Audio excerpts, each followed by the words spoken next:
আসলে অনেক দিনের ইচ্ছে আপনার বায়োগ্রাফি লেখার।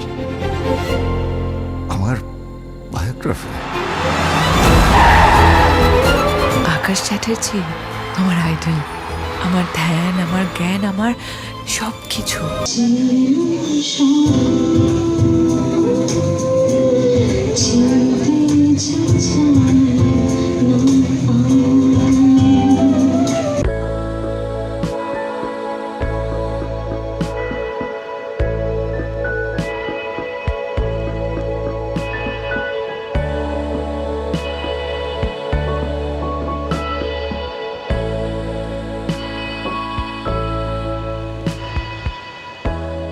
অভিমান রাগের কথা বলে না, অভিমান পূর্ব রাগের কথা বলে। আর অভিমান সেখানেই হয় যেখানে সম্পর্ক থাকে, যেখানে সম্পর্ক থাকে না সেখানে রাগ হয়, ঈর্ষা হয়। যেখানে সম্পর্ক থাকে সেখানে অভিমান হয়। তো যেখানে সম্পর্ক থাকে সেখানে একটা দূরত্ব কখনো তৈরি হয়, আবার কাছে ফিরে আসতে হয়।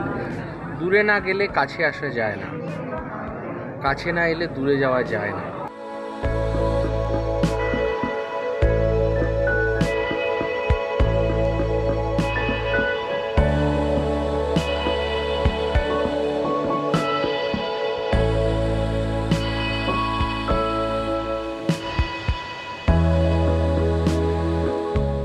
মিউজিক্যালি জড়িয়ে পড়েছি অভিমানের সঙ্গে, কারণ আমার ডেবিউ সং, মানে আমার প্রথম গান কম্পোজার হিসেবে অভিমানে মুক্তি পেয়েছে এবং সবার এত ভালোবাসা পেয়েছে, সেটার জন্য আমি অসম্ভব আপ্লুত।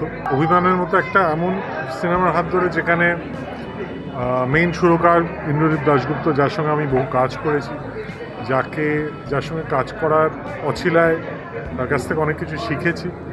সো সে যখন তার ছবিতে গান করার সুযোগ করে দিলেন, মানে তা খুবই সেটা that was a huge privilege.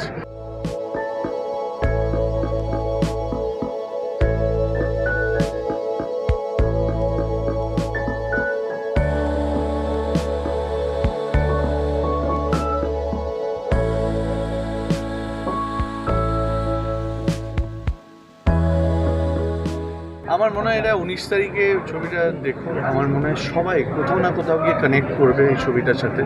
এটা ইউজুয়ালি আমরা সব ছবির সাথেই বলি, কিন্তু এই ছবিটা আমার খুব গল্প আমার বলে আমি বলছি না, এই গল্পটা আমার ভাবনা বা আমার মাথায় ছিল বলে বলছি না, কিন্তু এই গল্পটা গিয়ে আমার মনে হয় কোথাও মানুষ গিয়ে তাদের নিজেদের খুঁজে পাবে। আমার চরিত্রের সাথে, বুম্বাদার চরিত্রের সাথে, শুভর চরিত্রের সাথে, কাঞ্চনের চরিত্রের সাথে, আরও যারা যারা রয়েছেন এই ছবির সঙ্গে, তারা নিজে কোথাও না কোথাও বা আশেপাশের মানুষদের মধ্যে এটা খুঁজে পাবে বলে আমার ধারণা।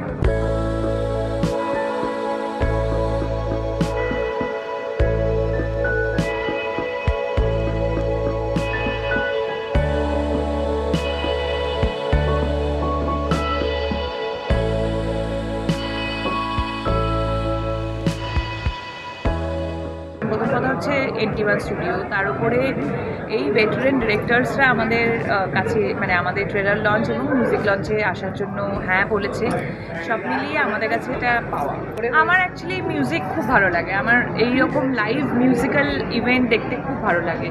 যদি দেখো তোমরা, আমি প্রচুর কনসার্ট অ্যাটেন্ড করি, বাইরে গিয়েও অ্যাটেন্ড করি। সো আমার মিউজিক্যালি, আমার যেটা আমি এটা ফিল করি যে মিউজিক্যালি কোনো রকমভাবে মিউজিক্যালি যে মানুষরাই ইনক্লাইন্ড হয় তারা হচ্ছে রিচেস্ট ইন দ্য ওয়ার্ল্ড।